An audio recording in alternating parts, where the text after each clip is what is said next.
This morning Bill's out here cooking biscuits and bacon. When that coffee gets a little bit hotter, I like to get some.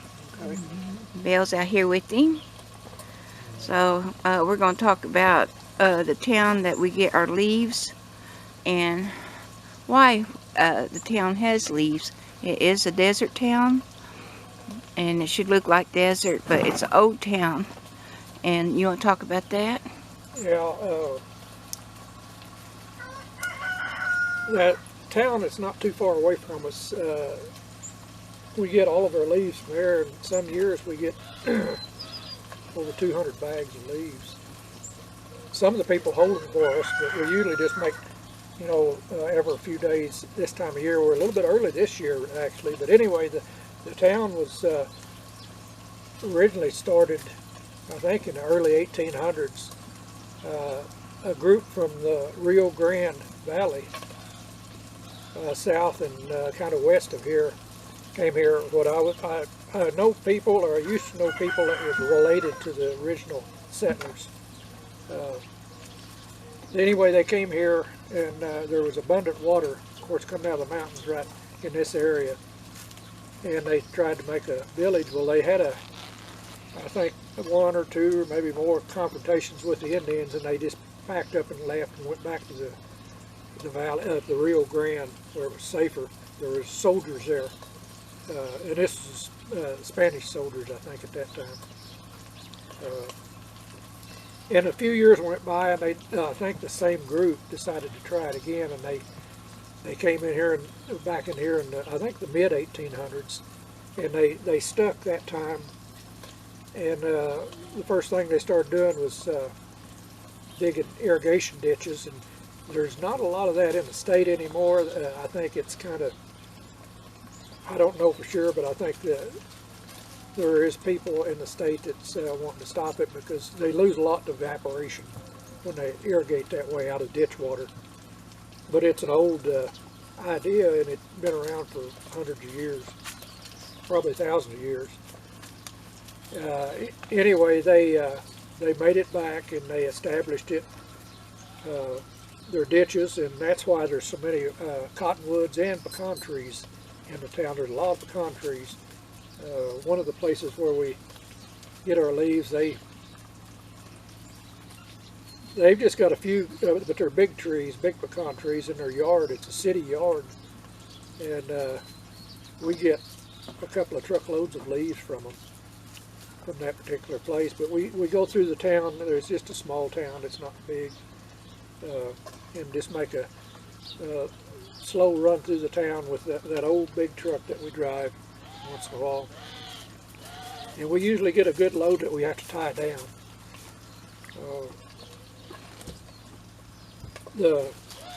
Some of the people in town are descended from the original settlers that came there.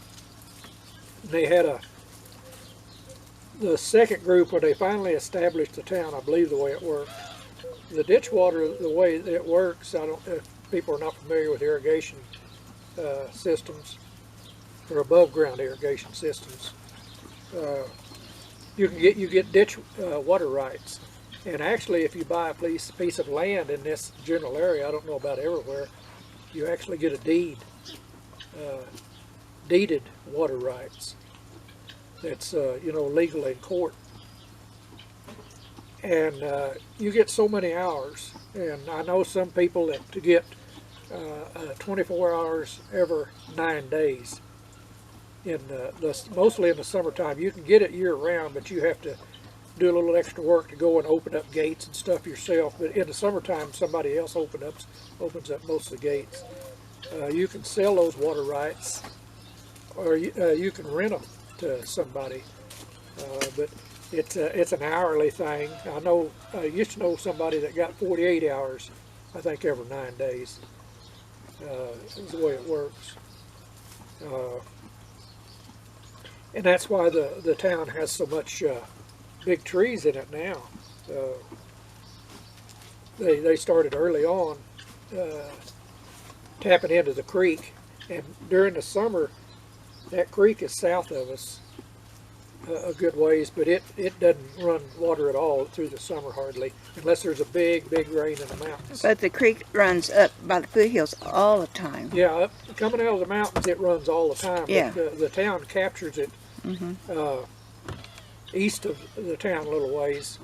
It comes through the town, through the edge of town, but they capture it east of town and divert it to different, there's like ditch associations that have organized. Different amount of people are on each association, I believe.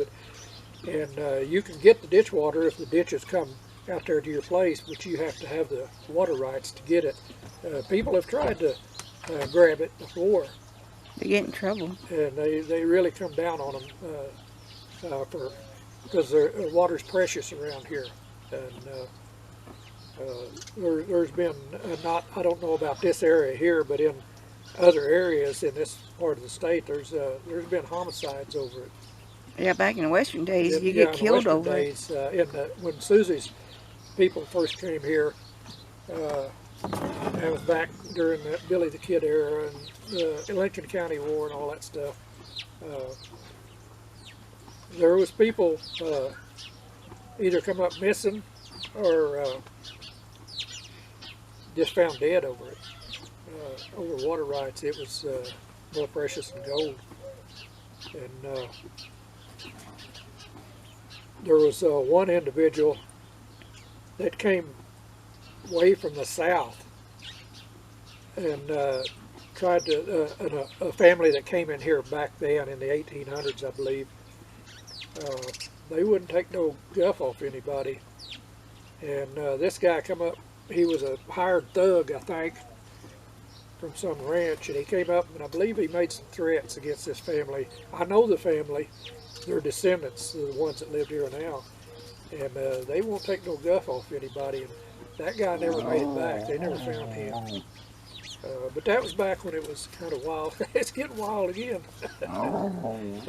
All that's going on in this country right now. But water out here is precious. And if it runs in town, if it runs right by your house, you can't pick it up. No, and put you it in your can't pick yard. it up unless you have water rights. And if people see you doing it, then they'll know or they'll find out. It's public record on the water rights. And, like I said, you have to be deeded. You have to have a deed on it. As far as I know, that's what I've been told to get it. And it's, I think, out in Idaho.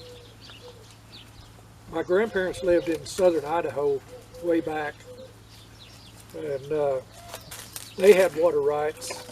They had a farm south, a good ways south of Boise, Idaho, and they had ditch rights or water rights.